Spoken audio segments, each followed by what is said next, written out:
nachdem, was man vorhat und wie lange man bleiben will und wie schnell man wieder weg will. Und der Steg richtig absinkt. Brötchenklappe. Das letzte Mal hatten wir euch versprochen, wir machen nochmal ein Marina-Spezial von Lissabon.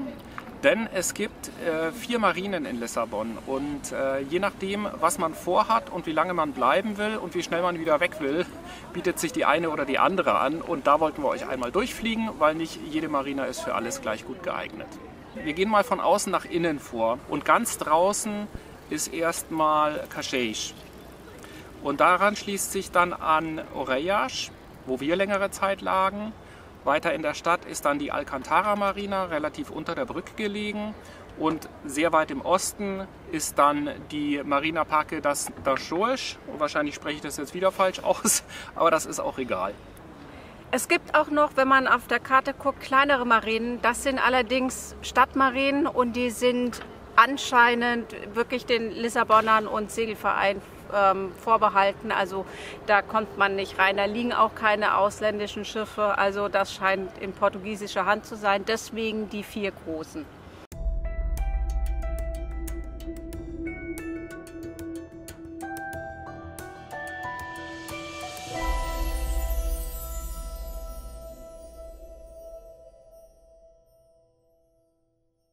Wir waren selbst nicht in Cascais, zumindest nicht mit dem Boot, einmal kurz durchgefahren mit dem Auto. Uns wurde gesagt, das ist total hübsch da, das ist Urlaub, das ist gepflegt touristisch und ja, es wurde auf jeden Fall empfohlen, man hat nicht davon abgeraten.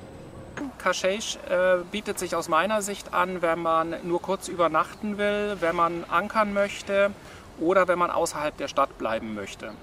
Und von Cascais aus gibt es eine S-Bahn, man kommt sehr gut in die Stadt rein.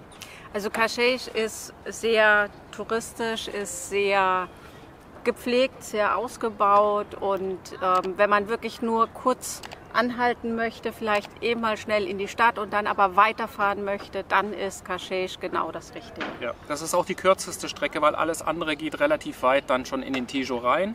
Zu Cascais noch interessant, Cascais dadurch, dass es so weit außen liegt, hat halt noch teilweise Atlantikschwell, je nachdem von der Windrichtung her, aber dafür keine Strömung vom Tejo.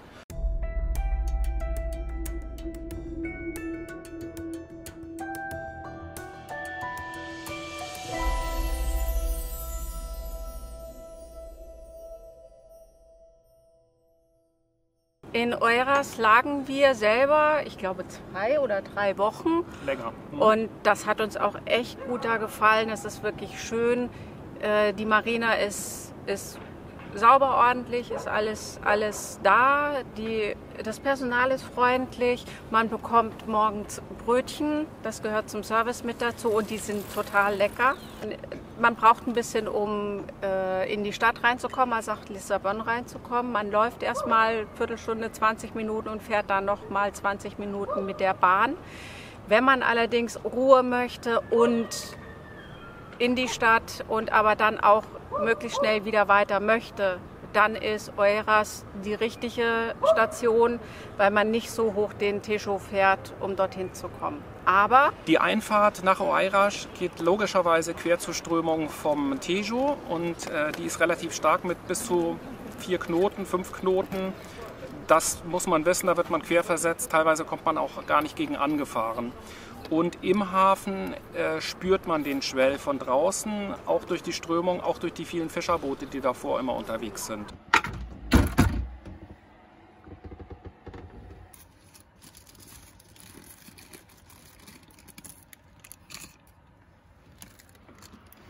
Brötchenklappe. Hier gibt es kostenlose Brötchen im Hafen. Ich fand es eine ganz tolle Marina, wir haben uns da sehr wohl gefühlt und die Promenade, die da ist, also man hat mehrere Strände ringsum und die Promenade ist wunderschön, kann man Longboarden und Fahrrad fahren und spazieren gehen, das ist toll. ja, war schön.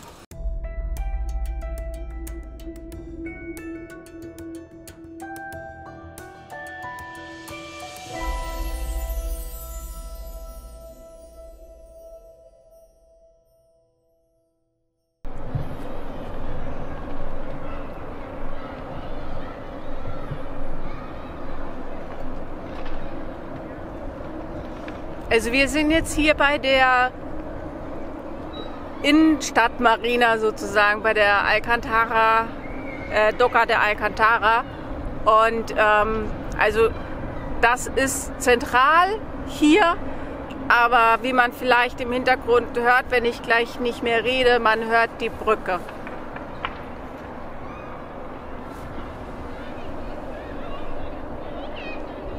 Also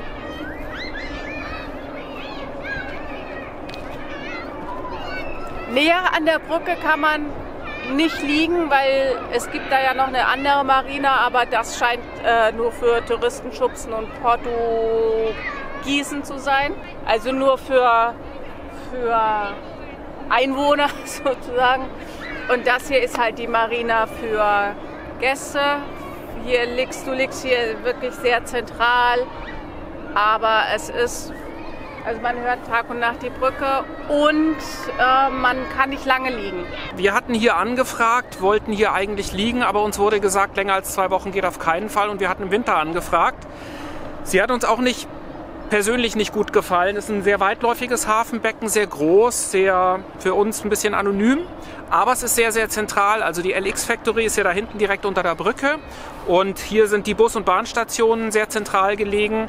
Was man aber auch wissen muss, wenn man hier in die Marina möchte, dort hinten gibt es eine Klapp- oder Schwenkbrücke, weiß ich nicht genau, aber es gibt auf jeden Fall eine Brücke, die man eben auch mit einplanen muss.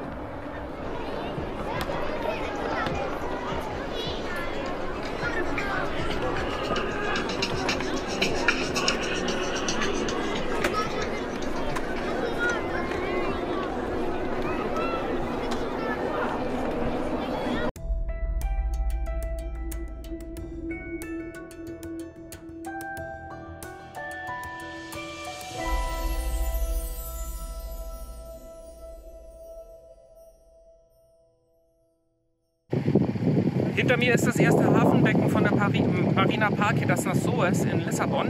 Und was ich ganz toll finde, dahinter ist ja der Tejo, der Hauptfluss. Und es schließt sich hier vorne erstmal ein Vorhafenbecken an, was quer zur Strömung läuft. Das heißt, da beruhigt sich das schon mal. Und dann sind hier 2 Schleusen, wo man praktisch reinfährt. Die sind aber tagsüber immer offen. Und dadurch ist halt so ruhig hier drin. Wir haben hier drüben noch das Rezeptionsgebäude. Die Leute sind super freundlich und echt zuvorkommend. Du kannst Päckchen schicken lassen oder Pakete. Du kriegst eine E-Mail, wenn das Paket angekommen ist. Du kannst Briefmarken kaufen. Du kriegst jede Hilfe, die du brauchst. Und es ist auch ein kleiner Shop mit drin, wo du vielleicht mal einen Schäkel oder sowas kriegst. Schon toll. Und wir fühlen uns super hier. Achso, nachts, es ist komplett umzäunt. Es ist gesichert mit Chipkarte und man kommt hier auch nur mit Chipkarte in den Vorbereich rein. Und dann gibt es hier nochmal, der Steg hat auch nochmal eine Chipkarte. Also es ist doppelt gesichert, wenn man hier rein will. Und bewacht. Und bewacht. 24 Stunden. Also top.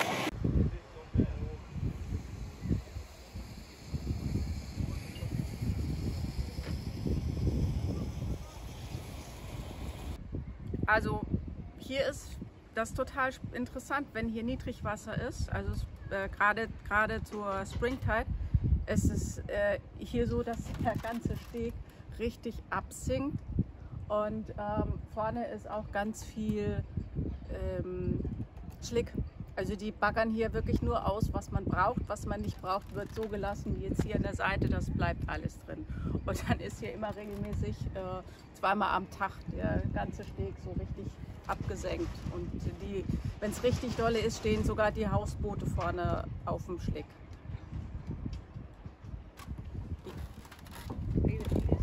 Was gefällt dir an der Marina? Also, dass es so ruhig ist. Es ist mega ruhig hier. Das Wasser, kein bisschen Schwell, kein nix. Du hörst kaum irgendwelchen Lärm, keinen Stadtlärm, kein nix. Es ist total ruhig und angenehm und trotzdem ist es mega zentral und du hast alles, was du brauchst in der Nähe. Großes Einkaufscenter mit Kino.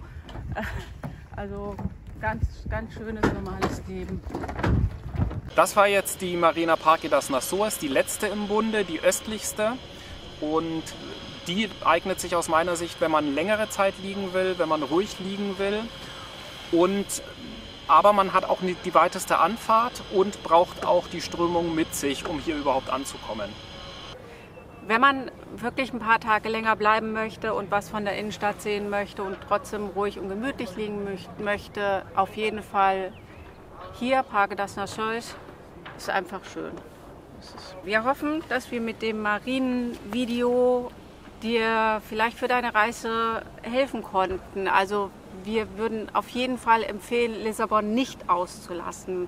Wir waren auch kurz versucht, das auszulassen und sind dann letztendlich doch hier gestrandet für 4 Monate, weil es ist einfach wirklich eine tolle Stadt und man sollte sie nicht auslassen. Nur eben, wie gesagt, man muss sich überlegen, wie und wo möchte man hin und dann entsprechend die Marina aussuchen und dafür gibt es ja jetzt dieses Video. Im nächsten Video kommt sozusagen eins meiner Lieblingsthemen. Es geht nämlich um die Kosten der Langfahrt, soweit wir es bisher hatten, also die letzten 6 Monate und soweit wir es beurteilen können. Das ist natürlich nur ein Ausschnitt, ist natürlich nur ein Transit bis hierher, aber wir wollen das trotzdem mit euch teilen, ist ja auch ein wichtiger Punkt und deswegen, das nächste Mal geht es nur um Kosten und was wir ausgegeben haben. Nachdem unsere Reise jetzt hier einen kleinen Zwischenstopp gemacht hat, haben wir uns mal vorgenommen, unsere Kosten mal zusammenzuschreiben, die wir bisher hatten. Wenn du das Video nicht verpassen möchtest, dann abonniere unbedingt den Kanal, wenn du es nicht schon getan hast und schalte die Glocke ein, weil dann wirst du darüber informiert.